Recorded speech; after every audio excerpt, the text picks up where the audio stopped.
Vamos a partir la conversa de literatura, de libros hoy día con el autor de este libro. Mostrémoslo, ahí está, chiquillos. Mostraron al autor primero, ahí está. ¿Ah?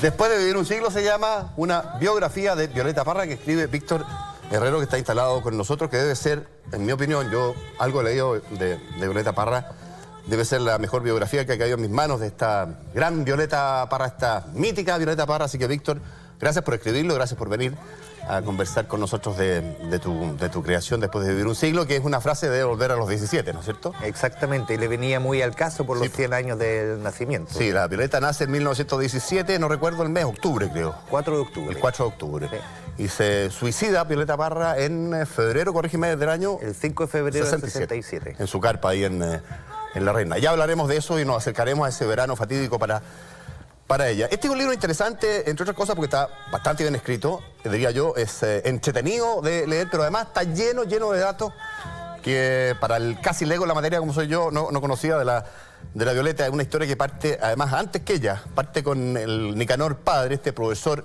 de Estado, montado en un caballo recorriendo los campos del sur. Exactamente. ¿Cómo es que parte esta familia? Y esto parte en tu relato antes de conocer siquiera a Clarisa Sandoval, que es la madre de Violeta, ¿no? Claro, es que ahí hubo un momento, yo obviamente investigué para atrás, los padres, los abuelos también. Sí.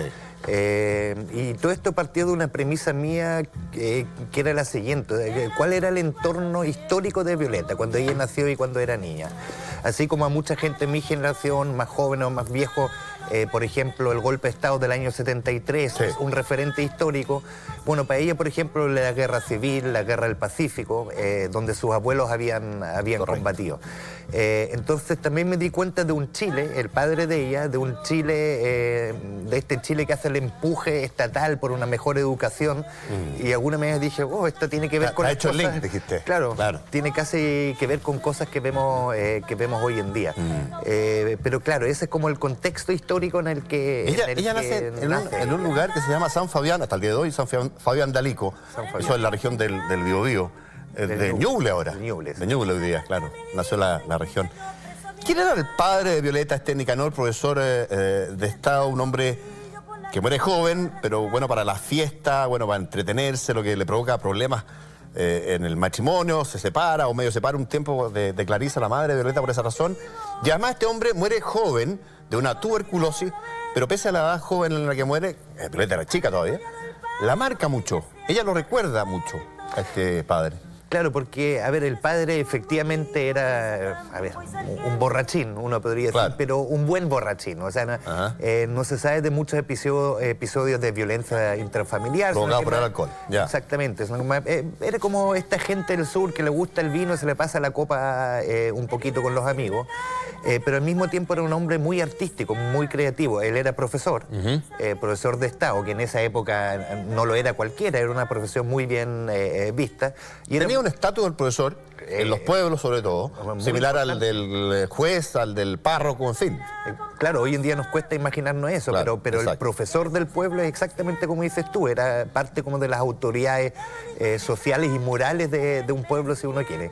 Y bueno, y él era profesor de música, tocaba varios instrumentos, tocaba en algunas orquestas, y a través de él y también un poco de la madre, todos estos hijos, Violeta incluido, heredaron como este gusto por la música. Te voy a preguntar después una cuestión que a mucha gente le ronda como pregunta en la cabeza, que tiene que ver con cómo una familia de un pueblo como San Fabián, una familia compuesta de 8 o 9 hermanos, ¿son los? 9. 4 o 5 de ellos salieron particularmente destacados como artistas, uno como poeta, como Nicanor, un tremendo poeta de dimensión mundial, como Violeta también en el caso de la música. ¿Cómo se explica un fenómeno así? Es curioso, te lo pregunto después, pero quiero quedarme con este padre. Porque tú después describes en el libro que Violeta tiene influencias de unas cantoras de la zona. Unas primas, las hermanas Aguilera. Las hermanas Aguilera. Pero antes de ir con eso, ¿qué influencia tiene o cómo determina el padre el talento de esta familia, el talento musical sobre todo? Está la Hilda, está Roberto, Eduardo y la Violeta. Exactamente, esos son como los cantores. Después está también Lautaro, que era un gran guitarrista. Fíjate. Y otros que se dedicaron al Pero circo. el padre parece que es la pieza clave ahí de la primera niñez. Sí, el padre de todas maneras, como te decía, este músico, que se tocaba mucha música en la casa. También la madre que sabía tocar guitarra y cantaba. Correcto. Ahora, para responder tu pregunta, la verdad es que no tengo una respuesta. ¿En qué Pero es sentido? un fenómeno raro. Es un fenómeno raro y yo me preguntaba cómo es posible, qué pasó en esas familias de que salga tanta gente así. Honestamente, puede haber pistas en el libro, yo en lo personal no tengo una... No te quedaste con una idea definitiva. Y yo siempre me río y le digo a mis amigos, mira, si lo supiera tendría como la fórmula para la genialidad y estaría dando charlas por todo el mundo y vendiendo una fórmula mágica. Pero efectivamente una familia muy especial. Aquí hay otros temas que a mí me llamó la atención a la hora de investigar. La región del Ñuble es una región súper especial. Fíjate, por ejemplo, Juan José, que sí, de ahí sale Pablo Neruda, de ahí sale Claudio Arrau, Nicanor Parra, Violeta Parra. Y esto sí sale un poco en el libro. Esa región tiene algo especial porque la gente y la relación con la tierra era muy distinta a la zona central. Ahí no existe el gran latifundio, no existe la gran hacienda. Todo eso después de la independencia se fue entregando a militares, a gente, sobre todo en la zona de la frontera. Entonces la relación que en general las familias del Ñuble, te estoy hablando del principio del siglo XX, tienen con la tierra es una relación de propiedad. Ellos son pequeños propietarios y en la familia de Violeta también eran pequeños propietarios. Te voy a preguntar de eso porque es interesante este mito de que la Violeta Parra, su familia, sus abuelos, sus ancestros, en fin, era gente particularmente pobre o lo que hoy día llamamos vulnerable. Y esto tú lo desmitificas un poco en el libro, en tu investigación. Esto no era tan así. Esto no era tan así y para mí fue una sorpresa. O sea, no es que yo fuera a buscar algo específico, sino que... Bueno, pasaron pellejerías después, pero en su origen... A ver, yo digo que es una familia que uno puede describir de la pequeña burguesía de ciudades de provincia. Ok. Chillán y vivió muchos años también en Lautaro. Ahora, como decías tú, son 9 hermanos. El padre se farrea gran parte de sus propiedades y hasta el día de hoy no hay clase media con 9 hijos que sobreviva a la farra del padre. Claro. Que aguante, digamos, no caer en la pobreza. Pero claro, efectivamente ellos cayeron un poco en la pobreza, pero fue un periodo muy breve. Pero fue clave ese periodo, ¿ah? Tengo la sensación yo porque ahí empieza un poco la vida artística más pública de estos 4 hermanos. Que empiezan a recorrer pueblos, lugares, bares, trenes, en fin. Estamos hablando de Hilda, de la Violeta, de Eduardo, el tío Lalo y el tío Roberto, ¿no? Exactamente. Sí, pero yo no lo ligaría tanto a la pobreza. Ese momento de pobreza fue muy breve, un año y medio. Fíjate desde que muere el padre de tuberculosis, hasta que Clarisa Sandoval se casa con otro señor que tenía mejor situación. Exactamente. Claro. Tenía un automóvil. En esos años era... Tener un automóvil al fin de los años 30, digamos, no era un cualquiera, es uno de los pocos datos que logré averiguar, digamos. Y además tenía un apellido por ahí que también suena vinoso, entre comillas. Pero fíjate también que los Parra y Violeta, cuando llegan a Santiago, emigran desde Chillán, ellos llegan al barrio Matucana. El barrio Matucana, de fines de los años 30, incluso el de hoy día, no es un barrio de pobres. No. De una clase media de esa época, de obreros ferroviarios, de pequeños comerciantes. Llegan a una suerte de conventillo ahí, ¿no? Claro, un conventillo, pero ella tenía, por ejemplo, un tío que vivía ahí en una casona, tenía hasta piano, el tío. Entonces, este tema de la pobreza o esta extrema pobreza, esa imagen que uno tiene, a mí y en base a mis investigaciones parece que no. Correcto. O sea, no. De Santiago vuelven al sur, para seguirla, y ahí llegan a Chillán, y ahí la Violeta, hay una cuestión que tú dices en el libro que me llamó la atención, que pese a no haber vivido sino unos pocos años de su vida en Chillán, ella se reconoce como chillaneja, como su influencia, su vínculo es Chillán. Ellos vuelven de Santiago al sur a instalarse porque su padre obtiene un trabajo como profesor de Estado en esa zona. Había perdido el trabajo, habían tenido problemas de plata ahí. Y vuelve, se instala y ahí Violeta como que se reconoce, ahí esa es su tierra, ¿no? Sí, yo creo que eso fue para ella una construcción como posterior. Yo creo que sobre todo a partir del momento que ella sale a recopilar el folclore, ya siendo mayor, 35 años, de repente se da cuenta de todas estas raíces, digamos, que tiene en Chillán. Ella... Incluso en las épocas que no vivía en Chillán, iba bastante para allá porque estaba su abuelo, Calixto José. ¿Ese es abuelo? Paternal. Paterno, sí. Perdón, por el lado paterno. El papá de Nicanor. Exactamente. Pero ella como tal en realidad no vivió muchos años en Chillán tampoco. No. O sea, vivió en Chillán casi los mismos años de los que vivió en Lautaro. Durante su niñez. Claro. Tú mencionabas... Víctora, las hermanas Aguilera, ¿en qué minuto de su vida se construye la influencia de estas hermanas que eran medio parientes de la Violeta? Mira, si eran parientes o no, uno nunca sabe, porque en el campo también... Son todos primos. Claro, eran primos, tíos, etcétera. Pero para estos efectos, digamos, da lo mismo. Se conocían. Claro, se Tenían consideran como primas. Sí, efectivamente, ella va ahí mucho de vacaciones. Vacaciones del colegio, porque iba al colegio, vacaciones, y estas niñas sí viven en el campo, porque la Violeta vivía en Chillán, vivía en una ciudad, o sea, no era campesina. Y ahí se expone un poco a todo esto, lo que son las cosechas, la música campesina. Y Las Aguilera eran cantoras. Y ellas eran cantoras populares. O sea, cantoras del campo. Sabían tocar muy bien la guitarra, tenían linda voz. Y Violeta se quedó muy fascinado con esto y aprendió mucho de ellas. Pero se olvidó de ellas nuevamente hasta que a los 35 años le viene todo este recuerdo de su pasado en... ¿Qué le hace clic a la Violeta Parra? Porque tú divides su trayectoria en dos, o su historia en dos. Una parte antes de los 30, es como Jesucristo, ¿eh? Sí. Hasta los 30 y hasta los 33 son dos cosas distintas. Bueno, hasta los 35 Violeta es una cosa y después es otra, dices tú. Sí. ¿Qué pasa ahí? A ver, ahí pasan varias cosas, pero en el libro yo describo un episodio que efectivamente es clave, que es una conversación que ella tiene con su hermano Nicanor. Que es muy clave en su historia. Exactamente. Nicanor siempre como que ayudó a guiarla un poco, para bien y para mal. Digo, para bien y para mal porque, por ejemplo, también le recomendó dedicarse al flamenco. Y la Violeta fue durante un par de años cantora de flamenco. Perdió el tiempo ahí.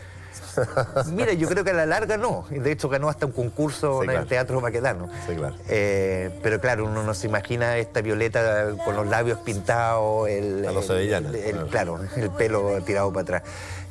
Y ellos tienen una conversación, y esta conversación se produce el año 53. Violeta ha fracasado en varios proyectos artísticos. Su último fracaso era una compañía de variedades que iban a ir al norte, que se llama Estampas de América. Correcto. Y en esta conversación entre los dos se va produciendo un poco la dinámica de... oye, ¿sabes qué? Hay un folclore, este folclore campesino que nosotros escuchamos de las niñas aguileras, y que se escuchan acá algunos barrios, estos barrios como Barrancas, que se están hinchando con migrantes que vienen del campo, y toda esa música está desapareciendo. Violeta, ¿por qué no va a rescatar esa...? Le da la idea, le abre ese espacio. Él le da esa idea. Es muy incidente Nicanor, porque además de ser el hermano mayor, es quien incide en que ella se venga a Santiago, ¿no? ¿Verdad? Violeta no se despide de nadie, toma un tren de Chillán un día y avisa de mucho después que me mandé a cambiar y estoy en Santiago. Claro, Nicanor lo que quería que su hermana terminara de estudiar en la escuela normal. Tenía el temor de que eso no ocurriera. Exactamente. Claro. Bueno, de hecho no ocurrió. Finalmente no terminó el colegio y lo dejó a los 17, curiosamente. Claro. Yo a veces pienso si el volver a los 17, hay links ahí.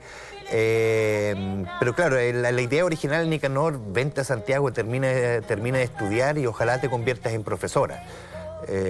Bueno, menos mal que Violeta finalmente no le hizo caso en eso a Nicanor, porque no tendríamos problemas. La Violeta, ¿cómo la definirías tú artísticamente, Víctor? Ya te pido un juicio más como de valor, porque esta Violeta de San Fabián de Alico, después de Chillán, que se viene a Santiago con su hermano, y que su hermano le sugiere, oye, recopila esto que se está... ¿Cómo pasa esa Violeta de ser esa mujer, esa chilena del Chile profundo, a ser una figura reconocida internacionalmente, que llega a Buenos Aires, que se instala en París, que está en Ginebra, en fin? Mira, yo también me lo he preguntado y eso tiene que ver con el genio. Un amigo mío, cuando yo estaba investigando y después empecé a escribir, me dijo, no caiga en la tentación de intentar explicar la genialidad. Porque nuevamente uno tuviera eso, otra fórmula mágica para vender millones de libros, conviértese en genio en 10 pasos siguiendo a Violeta Parra. Lo que vemos en Violeta Parra es realmente sangre, sudor y lágrimas. O sea, es un genio que se va construyendo. Se va construyendo desde... Además de ser genial. Claro, pero incluso artísticamente hablando, o sea, ella empieza con su hermano en los boliches de Matucana, después cantora de flamenco, después hasta mambo bailó. Claro. ¿Te fijas? Se produce este quiebre, ella descubre todas estas raíces chilenas y la sigue procesando. O sea, si uno se fija, la carrera de Violeta Parra siempre progresivamente va hacia arriba. No hay como así caídas, así como hoy en día uno diría, hoy está bueno el primer álbum, el segundo no tanto. Y esta Violeta finalmente, la de las últimas composiciones, esos sonidos, esa sonoridad, el gracias a la vida, volver a los 17, tiene muy poco que ver con sus Sí. canciones de 3 o 4 años antes. Por supuesto. Entonces una mujer como que se va construyendo y se va nutriendo también. Acuérdate que no solamente hacía música, arpilleras, pues. máscaras, se va nutriendo de muchas otras cosas también para ir construyendo Para el pasar del tiempo para tanto. Hizo tanto y murió a los 49. a los 49, uno se Fíjate, imagina. pocos meses antes de cumplir Y los lo hizo 50. todo, o sea, todo lo que nosotros conocemos de ella es entre los 35 y los 49, En 14, 15 años. en 14 años. Vamos a la beta política que me interesa también, porque tú algo hablas de eso, y a su rechazo combativo, ponte tú, al franquismo que se instala a fines de los 30 en España, su ambivalencia que se menciona también respecto del peronismo argentino, su compromiso con la justicia social. Violeta Parra fue una Violeta política también. O sea, no también, fue esencialmente política, yo creo, y eso es como algo que se ha perdido un poco en la biografía de ella. Ahora, nuevamente, esto en base a lo que yo investigué, me surgió y para mí me llamó la atención, era mucho más política de lo que yo pensaba. Entre las desmitificaciones está esa, era una mujer enteramente política. Enteramente política, y aquí no hay que equivocarse porque a principios de año hubo una pequeña polémica de la cual lamentablemente participé. Era una mujer de izquierda, o sea, en eso no cabe ninguna duda. Ahora, no es una mujer política. El contexto del auge de la izquierda, el auge de los sindicatos, un montón de cosas que empiezan a pasar en los 40, 50, 60 en el mundo. Exactamente, y ella es como reflejo de eso y al mismo tiempo adelanto de eso. Ahora, cuando yo digo que era una mujer de izquierda, no era militante, no es con carnet de partido político, sino que con estas grandes ideas, digamos, de justicia social, pero muy admiradora, por ejemplo, del comunismo soviético. Nuevamente, hay que meterse en la época. Claro, hay que meterse en la época. El comunismo soviético en los años 50, principios de los 60, se mostraba como un avance científico, el primer satélite en el espacio, la perrita laica. Además, en oposición absoluta al capitalismo que se repartía a la otra mitad del mundo. Entonces hay una famosa carta que le envía un amigo argentino que era diputado radical en Argentina, donde le dice: don Joaquín, yo no entiendo que usted no sea comunista, este siglo es nuestro. Y cuando ella dice comunista no se refiere a ser militante comunista, eso en el fondo esta idea de la izquierda en ese momento. Nos quedan pocos minutos, Víctor. Tampoco es posible entender a la Violeta sin mencionar su carácter, diría yo. Era una mujer, quiero pedirte que me digas cómo era percibida en esos años 50, 60 en Chile, la Violeta, porque era una mujer atrevida, dura, directa, difícil, inmanejable, diría yo, mal genio, media arrebatada a veces.